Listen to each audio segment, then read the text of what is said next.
ഉദ്ഘാടക, ഈ വേദിയിലും സദസ്സിലുമുള്ള വിശിഷ്ട വ്യക്തികളെ, പ്രിയപ്പെട്ട അധ്യാപകരെ, കുട്ടികളെ, രക്ഷിതാക്കളെ,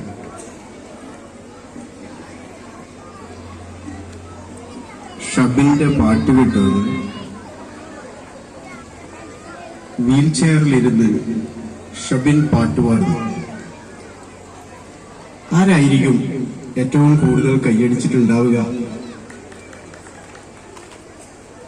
മുഹമ്മദ് അലി. ഷബിൻ പാട്ടുപാടുമ്പോൾ നിങ്ങളെക്കാൾ കൂടുതൽ അതിൽ ആഹ്ലാദിക്കാൻ മുഹമ്മദിന് എന്തുണ്ട് ന്യായം? 3ാം ക്ലാസ്സിലെ നജ ഡാൻസ് ചെയ്യും. നിങ്ങൾക്ക് എന്താ തോന്നിയത്? ഈ സ്കൂളിലെ നജയുടെ സഹപാഠികൾക്ക്, കുഞ്ഞുങ്ങൾക്ക് അത്രമേൽ ആഹ്ലാദഭരിതമായ ഒരു സന്ദർഭം വേറെയില്ല. 4ാം ക്ലാസ്സിലെ സഫ ഡാൻസ് ചെയ്യുന്നു. ആരായിരിക്കും ഏറ്റവും കൂടുതൽ സന്തോഷിച്ചിട്ടുണ്ടാവുക? സ്വാഭാവികമായിട്ടും സംഭവിക്കേണ്ടത് ഒരു ഉമ്മയാണ്. പന്നിയൂർ GLPS ഒരു ഉമ്മയുടെ രൂപത്തിൽ ഈ കുഞ്ഞുങ്ങൾ പാട്ടുപാടുന്നതും നൃത്തം ചെയ്യുന്നതും കൂടെ വന്ന് നിൽക്കുന്നതും. കിടപ്പിലായ കുട്ടി സിറാജ് ഇവിടെ വന്ന് കിടക്കാൻ നൃത്തം ചെയ്യുന്ന കുഞ്ഞുങ്ങളുടെ കൂടെ. ഇതിനേക്കാൾ മനോഹരമായ മറ്റേത് കലാ തട്ടകമുണ്ടാവും? ഈ സ്റ്റേജിൽ ഈ കുഞ്ഞുങ്ങളെ കൂടി നിങ്ങൾ ഉൾക്കൊണ്ടല്ലോ. ഈ കുഞ്ഞുങ്ങൾക്ക് കൂടി പാട്ടുപാടാൻ, നൃത്തം ചെയ്യാൻ ഈ വേദി നിങ്ങൾ ഒരുക്കി കൊടുത്തല്ലോ. ഇതിനേക്കാൾ മഹത്തരമായിട്ട് എന്തുണ്ട് ചെയ്യാൻ ബാക്കി? ഇപ്പൊ ഇതിലൂടെ നിരവധി സ്ത്രീകൾ, അമ്മമാർ തിരുവാതിരയുടെ വേഷം ധരിച്ചു വരുന്നുണ്ടായി. എന്ത് ഭംഗിയാ കാണാൻ. നേരത്തെ ഈ വേദിയിൽ കുഞ്ഞുങ്ങൾ ഒപ്പന കളിച്ചിട്ടുണ്ടായിരുന്നു. ലോകത്തെല്ലായിടത്തും പരിശോധിച്ചാൽ നമുക്കിങ്ങനെ കാണാം, വൃത്തത്തിൽ നൃത്തം ചെയ്യുന്ന ആളുകൾ. അത് തിരുവാതിരയായാലും ഒപ്പനയായാലും മാർഗംകളിയായാലും ആദിവാസി നൃത്തമായാലും നിരവധി വൃത്തരൂപത്തിൽ നൃത്തം ചെയ്യുന്ന മനുഷ്യർ ലോകത്തെമ്പാടുമുണ്ട്. എന്താണിതിന് കാരണം? എന്തുകൊണ്ടാണ് നമ്മുടെ നൃത്തത്തിന് ഇങ്ങനെയൊരു രൂപം, ഇങ്ങനെയൊരു വൃത്തരൂപം വരാൻ കാരണം? എത്ര ആളെ വേണമെങ്കിലും നിങ്ങൾക്ക് ഉൾക്കൊള്ളാം. ഈ വൃത്തത്തിന്റെ വലിപ്പം വലുതാക്കിയാൽ മതി. എത്ര കുറച്ചു പേരെ ഉള്ളെങ്കിലും കളിക്കാം, വൃത്തരൂപത്തിലാക്കിയാൽ മതി. ഇങ്ങനെ എത്ര ആളെ വേണമെങ്കിലും ഉൾക്കൊള്ളാവുന്ന വിധത്തിലുള്ള 100 കലാപരിപാടികൾ നമ്മൾ ആവിഷ്കരിക്കുന്നു. നമുക്ക് ആരെയും ഒഴിവാക്കാനില്ല, എല്ലാവരെയും കൂട്ടിച്ചേർക്കാനാണ്. ചെവിക്ക് പ്രയാസമുള്ള ഒരു കുഞ്ഞ്, കണ്ണു കാണാൻ പ്രയാസമുള്ള ഒരു കുഞ്ഞ്, നടക്കാൻ പ്രയാസമുള്ള ഒരു കുഞ്ഞ്, വായിക്കാൻ പ്രയാസമുള്ള ഒരു കുഞ്ഞ്, ഒരു കറുത്ത കുഞ്ഞ്, ഒരു വെളുത്ത കുഞ്ഞ്, ഒരു നീളം കുറഞ്ഞ കുഞ്ഞ്. മനുഷ്യർ ഇങ്ങനെ വ്യത്യസ്തരാണ്. ഇങ്ങനെ വ്യത്യസ്തരായ ആളുകളെയെല്ലാം ഒരു ഉമ്മ മനസ്സോടുകൂടി, ഒരമ്മ മനസ്സോടുകൂടി നിങ്ങളൊരു വിദ്യാലയത്തിനകത്ത് വരുത്തിയിട്ട് ഈ കുഞ്ഞിന്റെ അകക്കണ്ണ് തുറക്കാൻ ആശാൻ ബാല്യത്തിലെത്തണം എന്ന് പറയുന്ന ഒരു ആശയത്തിലേക്ക് ഈ വിദ്യാലയം കൺതുറന്നു നിൽക്കുന്നു. അതിന് കാവലായിട്ട് നിങ്ങൾ, ഈ നാട്ടിലെമ്പാടുമുള്ള മനുഷ്യർ ഈ വിദ്യാലയത്തിന് കാവലായി നിൽക്കുന്നു.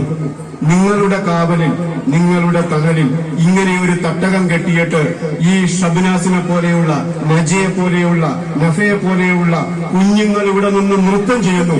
ഇതിനേക്കാൾ കേരളത്തിലെ പൊതുവിദ്യാഭ്യാസ വകുപ്പിന് അഭിമാനമുണ്ടാവാൻ മറ്റെന്ത് വേണം? അതുകൊണ്ടാണ് പൊതുവിദ്യാഭ്യാസ വകുപ്പ്, കേരളത്തിന്റെ പൊതുവിദ്യാഭ്യാസ വകുപ്പ് അടുത്ത വർഷം ഈ സ്കൂളിൽ വന്നു പഠിക്കാനുള്ള കുഞ്ഞുങ്ങൾക്കുള്ള പുസ്തകം ഇപ്പോഴേ തയ്യാറാക്കി അയച്ചു തുടങ്ങി. അടുത്ത കൊല്ലാണ് കുഞ്ഞുങ്ങൾ പഠിക്കേണ്ടത്. അവർക്ക് വേണ്ടുന്ന പുസ്തകങ്ങൾ ഒരുക്കിയിട്ട് ഇപ്പോഴേ അയച്ചു തുടങ്ങിയ ഒരു പൊതുവിദ്യാഭ്യാസ വകുപ്പുണ്ട്. ആ പൊതുവിദ്യാഭ്യാസ വകുപ്പിന്റെ കീഴിൽ പന്നിയൂർ ഗവൺമെന്റ് LP സ്കൂൾ ഒരുങ്ങുകയാണ്. ഈ കുഞ്ഞുങ്ങൾ ഇന്ന് വരെ പഠിച്ച കാര്യങ്ങളെല്ലാം ഉൾപ്പെടുത്തിയിട്ട് പഠനോത്സവമായിട്ട്, വാർഷികാഘോഷമായിട്ട് ഈ തട്ടിലത് നിങ്ങളെ കാണിക്കുകയാണ്. എന്നിട്ട് ഒരു അമ്മയോട് പറയുകയാണ്, ഒരു അച്ഛനോട് പറയുകയാണ്, ഒരു ഉമ്മയോട് പറയുകയാണ്, ഇതാണ് ഞങ്ങളുടെ കുഞ്ഞുങ്ങൾ, ഇതാണ് ഞങ്ങളുടെ തെളിവ്, ഇവർ ഇന്ന കാര്യങ്ങളൊക്കെയാണ് പഠിച്ചിട്ടുള്ളത്. നിങ്ങൾ നോക്കൂ, ഈ നാട്ടിലുള്ള എല്ലാ കുഞ്ഞുങ്ങളും ഒത്തുചേർന്നിട്ട് അതിമനോഹരമായ ഒരു രാത്രി ഒരുക്കുന്നു, ഒരു സായാഹ്നം ഒരുക്കുന്നു. എന്നിട്ട് ഞങ്ങൾ ഇങ്ങനെയാണ് എന്ന് ഈ നാടിനോട് പറയുന്നു. എന്നിട്ട് നിങ്ങളോട് അവർ അഭ്യർത്ഥിക്കുന്നു, തുടർന്നും ഈ വിദ്യാലയത്തെ സംരക്ഷിക്കണം. അറിവ് എന്ന് പറയുന്ന ഏറ്റവും മഹത്തായ സമ്പത്ത്, ഭൂമി പോലെ, പണം പോലെ, അതിനേക്കാളെല്ലാം എത്രയോ മികച്ച സമ്പത്ത് ഈ അറിവ് എല്ലാ കുഞ്ഞുങ്ങൾക്കും ജനാധിപത്യപരമായി ജനകീയമായി വിതരണം ചെയ്യുന്നതിന് വേണ്ടി നമ്മുടെ നാട്ടിൽ ഇത്തരം പൊതുവിദ്യാലയങ്ങൾ ഉണ്ടാവേണ്ടതുണ്ട്, അതിനെ സംരക്ഷിക്കേണ്ടതുണ്ട്. അതുകൊണ്ട് ഞാൻ വിചാരിക്കുന്നത് അബ്ദുറഹിമാൻ മാഷിന്റെ പണിയല്ല. അബ്ദുറഹിമാൻ മാഷ് നല്ല ഭംഗിയില്ലേ, മുടിയെല്ലാം കുറവാണ് അല്ലെ, എന്നെ പോലെ, പക്ഷെ കാണാൻ നല്ല ഭംഗിയുണ്ട് അല്ലെ. ഇന്ന് റിപ്പോർട്ട് വായിക്കുമ്പോ എന്ത് ഭംഗിയാ. ഇങ്ങനെയുണ്ട് പ്രേമ ടീച്ചറുടെ സ്വാഗതം, എന്ത് ക്യൂട്ടാണ്, വളരെ ചെറുതായിട്ട് നല്ല ഭംഗിയില്ലേ. ഞാൻ ചോദിക്കുന്നത്, ഈ ഇവിടുത്തെ എല്ലാ അധ്യാപകരും ഇട്ട ഡ്രസ്സിന്റെ കളർ ഉണ്ട് ഞങ്ങള് ഒരേപോലത്തെ, എന്റേതേപോലത്തെ കുപ്പായോ. ഞാൻ അറിഞ്ഞുകൊണ്ടല്ല, നല്ല രസമായിട്ടാ ഞാൻ പറയുന്നത്. ഈ അധ്യാപകർ ഇന്നത്തെ പോലെ അഭിമാനത്തോടെ നടക്കുന്ന വേറൊരു ദിവസമില്ല. അത് നിങ്ങളുടെ ചെലവിലാണ്. നിങ്ങൾ ഈ അധ്യാപകർക്ക് കൊടുക്കുന്ന ആദരവോടുകൂടി നിർത്തിക്കൊണ്ട് തന്നെ ഞാൻ പറയുന്നു, അടുത്ത കൊല്ലം ഈ സ്കൂളിലേക്ക് കുട്ടികൾ വരുത്തുക എന്നുള്ളത് അവർ ചെയ്യേണ്ടുന്ന ഒരു പണിയല്ല, അത് നിങ്ങൾ ചെയ്യേണ്ടുന്ന പണിയാണ്. ഈ നാട്ടിലെമ്പാടുമുള്ള അമ്മമാർക്ക് നമുക്കൊരു ഉറപ്പ് കൊടുക്കാൻ വേണ്ടി കഴിയണം. മലയാളം കൊടുത്ത്, ഇംഗ്ലീഷ് കൊടുത്ത്, കണക്ക് കൊടുത്ത്, സയൻസ് കൊടുത്ത്, IT കൊടുത്ത്, ശാസ്ത്രം കൊടുത്ത്, സാമൂഹ്യ ശാസ്ത്രം കൊടുത്തിട്ട് നമ്മുടെ കുഞ്ഞിനെ ഈ ലോകം കീഴടക്കാൻ പറ്റുന്ന വലിയ കുഞ്ഞായിട്ട്, ഈ നാടിന്റെ അഭിമാനബോധമുള്ള കുഞ്ഞായിട്ട് നമുക്ക് വികസിപ്പിക്കാൻ വേണ്ടി കഴിയണം. അവൻ ഈ ലോകം കീഴടക്കും. എന്നിട്ട് ലോകം കീഴടക്കിയ മഹാവ്യക്തിയായതിനു ശേഷം ആ കുഞ്ഞ് തിരിച്ചു പന്നിയൂരിലേക്ക്, ഈ അമ്മ മനസ്സിലേക്ക്, അമ്മയുടെ മടിയിലേക്ക് തിരിച്ചു വരുന്ന മഹാപ്രതാപശാലികളായ കുഞ്ഞുങ്ങളായിട്ട് വരും.